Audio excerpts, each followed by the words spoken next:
Schulte Sweeties YouTube channel. My name is Stephanie and I'm a mom of 3 girls ages 12, 8, and 6. This is our 7th year of homeschooling. So today I'm just doing a flip through of Essentials in Writing Level 7. I did a flip through last year of Essentials in Writing Level 6 and it has been viewed a lot, and I thought it was helpful to show you. There are other videos on YouTube for Essentials in Writing, but sometimes they're like really old or maybe different editions.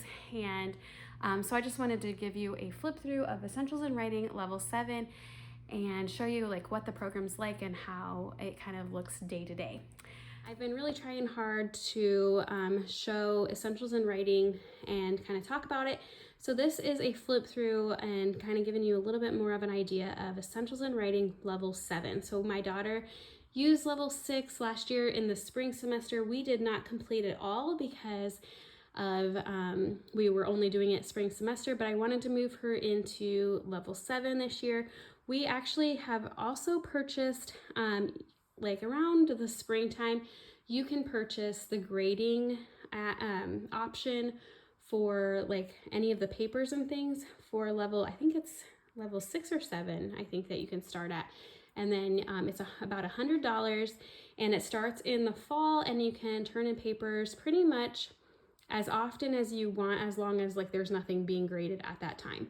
And then so they will grade it and give you some feedback. My daughter, whatever she has turned in, has done really well and gotten positive remarks. So I really appreciated the grading services, because like it's sometimes hard to grade papers and like give great feedback. She has learned a little bit about MLA formatting, and I think it helps her a little bit like to know like someone else is reading her papers and to do a little bit better of a job. So I am going to go ahead and just start with this. This is Level 7, and if you don't know anything about Essentials in Writing, they start out, the first half is going to be grammar. So it has all the way, it has apply parts of speech here, apply sentence structure and common problems. I will say that this grammar section is a lot different than last year's, the Level 6. There is a lot more writing involved in this, and it's a little bit harder. There are multiple pages, and it's just, it is a little bit more in-depth grammar, and it has, I think, been a little bit more discouraging this year just because she was like not expecting this hard of grammar.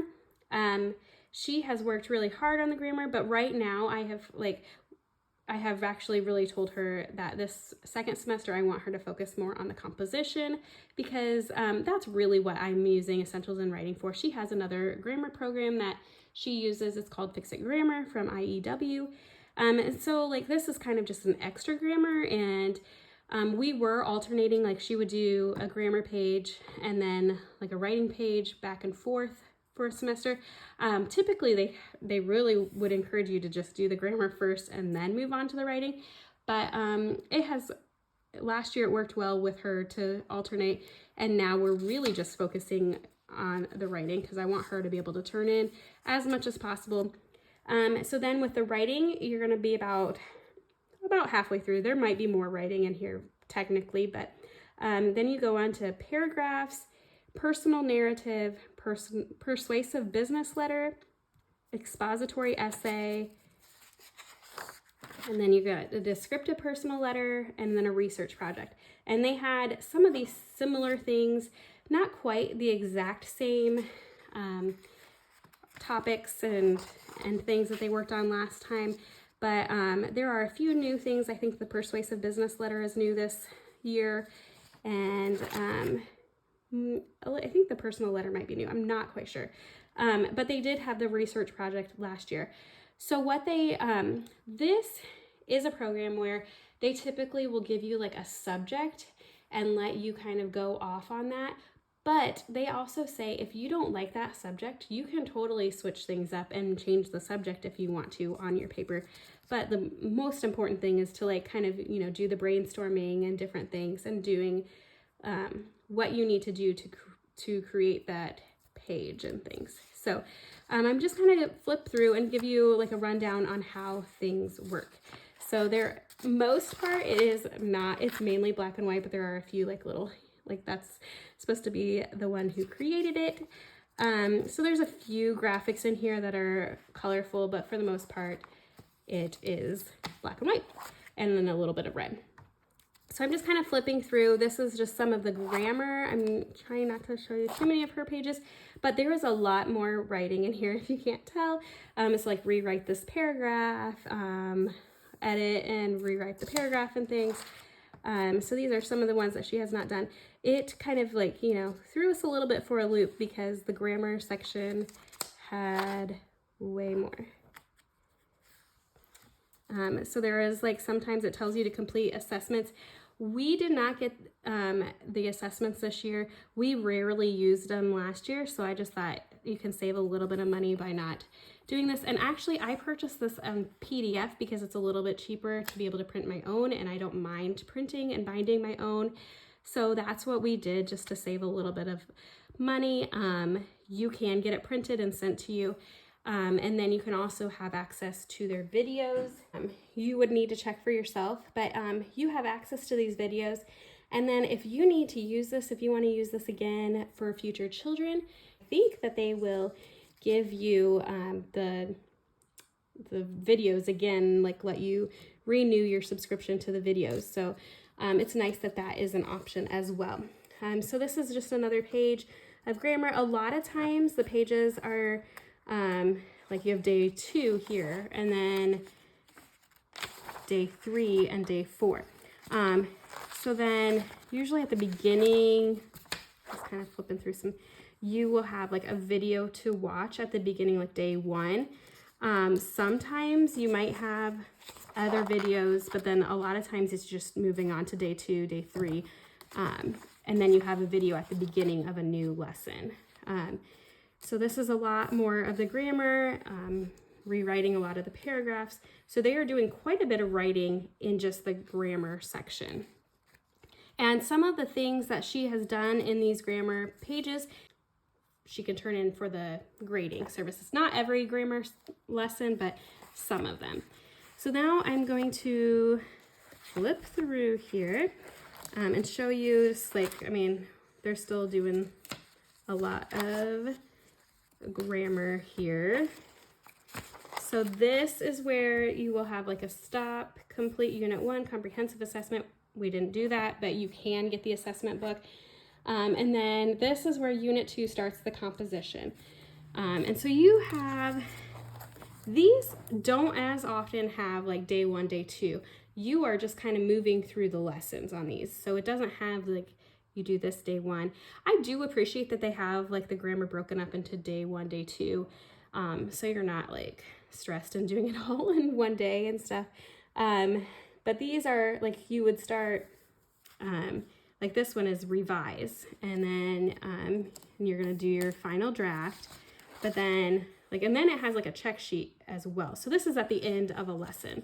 Let me flip through to the beginning of another. So this is personal narrative, lesson 39, kind of where they start.